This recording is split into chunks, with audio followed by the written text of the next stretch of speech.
अलैका या रसूल अल्लाह वसल्लम अलैका या हबीब अल्लाह। है या खुदा हर ख़ता माफ़ कर, मुझू दुआऊं अघाए पंहिंजे दर। या खुदा हर ख़ता माफ़ कर, मुझू दुआऊं अघाए पंहिंजे दर। साईं सदक़े नबी पाक जे मुँह ते कर का मेरे नज़र। साईं सदक़े नबी पाक जे मुँह ते कर का मेरे नज़र। है जियां तूं चाहीं सूं हई सोई, बख्शींदे त न पुछंदुई कोई। जियां तूं चाहीं सूं हई सोई, बख्शींदे त न पुछंदुई कोई। या खुदा हर ख़ता माफ़ कर, मुझू दुआऊं अघाए पंहिंजे दर।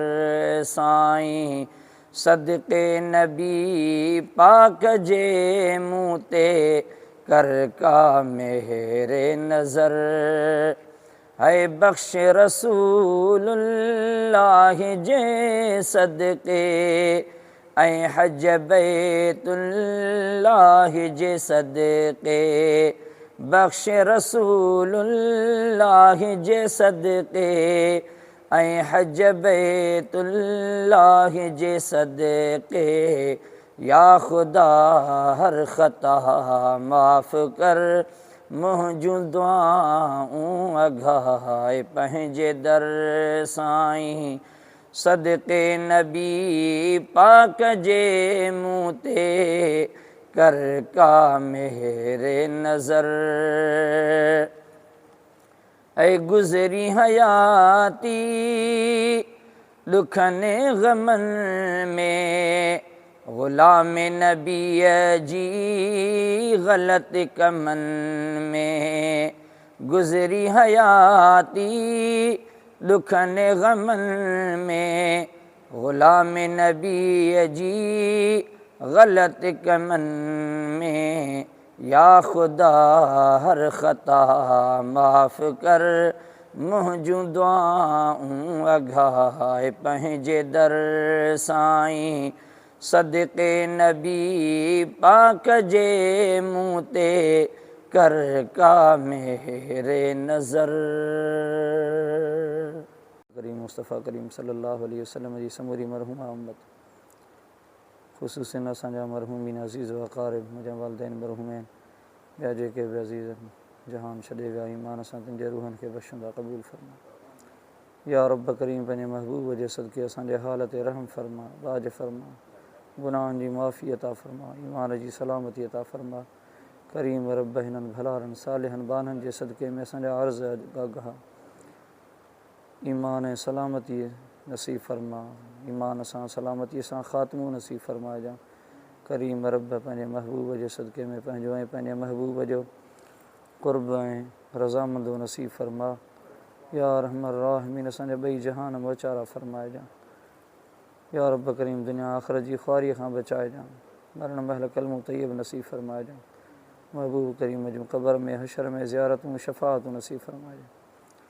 या रब करीम मुंहिंजे वालिदैन मरहूमैन जी मग़फ़िरत फरमा, उन्हनि खे जन्नत में जायूं अता फरमा। हज़रत रोज़े वारे जी मरहूमा जमायत जी मग़फ़िरत फरमा। करीम रब हज़रत शटरहनी सरदार जी मज़ार पुर अनवार ते रहमतूं नाज़िल फरमा। संदन दरजात जी बुलंदीअ में बरकतूं फरमा। मुर्शिदनि करीमनि जूं रूहानी नज़रूं असां सां शामिल हाल फरमा। करीम रब जमायत जे कखनि बचनि ॾे हमेशह ख़ैरु फरमा। मुस्तफ़ा करीम जी समूरी उम्मत जो ख़ैरु फरमा। फ़लस्तीन गज़ा जे मुस्लमाननि जी हिफ़ाज़त ऐं मदद फरमा। मदीने वारे साईं जे सदक़े में जिते बि मुस्लमान तकलीफ़ुनि में आहिनि उन्हनि जी मदद फ़रमा। करीम रब उन्हनि जी हिफ़ाज़त फ़रमा। महबूब जी उम्मत जी तोखे पारत आहे, उन्हनि सां आसानियूं फ़रमा। ज़ालिमनि जाबिरनि जे तसल्लुत खां उन्हनि खे छोटकारो नसीब फ़रमा। करीम रब असांजे मुल्क खे सलामती इस्तेहकाम अता फ़रमा।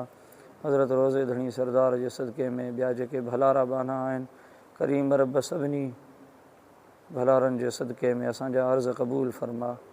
या रब करीम असां खां राज़ी थी। इलाहुल आलमीन असांखे पंहिंजो रज़ामंदो नसीब फ़रमा। करीम रब असांजा जेके बीमार आहिनि उन्हनि खे असांखे ज़ाहिरी बातिनी मर्ज़नि खां शिफ़ा अता फ़रमा। या अरहमर राहिमीन असांजे हाल ते रहम फ़रमा। असांजे बचनि खे अहलो अयाल खे नेकियूं सआदतूं नसीब फ़रमा। असांखे बि नेकीअ वारी राह ते हला। महबूब जे सदक़े में या रब करीम जो बचो जेको इल्म जे वसूल लाइ वियो आहे ॿाहिरि, या रब करीम उन जी मदद फ़रमा। इलाहुल आलमीन उनखे कामयाबियूं ऐं कामरानियूं नसीब फ़रमा। हज़रत पीर साईं जो ख़ैरु फ़रमा। संदन आल इक़बाल ऐं जमायत जो ख़ैरु फ़रमा। करीम रब हज़रत महबूब मुर्शिद करीम जे सिहत आफ़ियत में बरकतूं अता फ़रमा। संदन सायो मुल्क क़ौम मिलत जे मथां क़ाइम ऐं दाइम रखिजां। करीम रब संदन हज़र सफ़र ॾे हर तरह जो ख़ैरु फ़रमा। महबूब मुर्शिद करीम जे अहलो अयाल ॾे, बचनि ॾे, भाउरनि ॾे, सभिनी ॾे हर तरह जो ख़ैरु फ़रमा। सल्लल्लाहु तआला अला हबीबी सय्यदना मुहम्मद व अला आलिहि व अस्हाबिही अजमईन।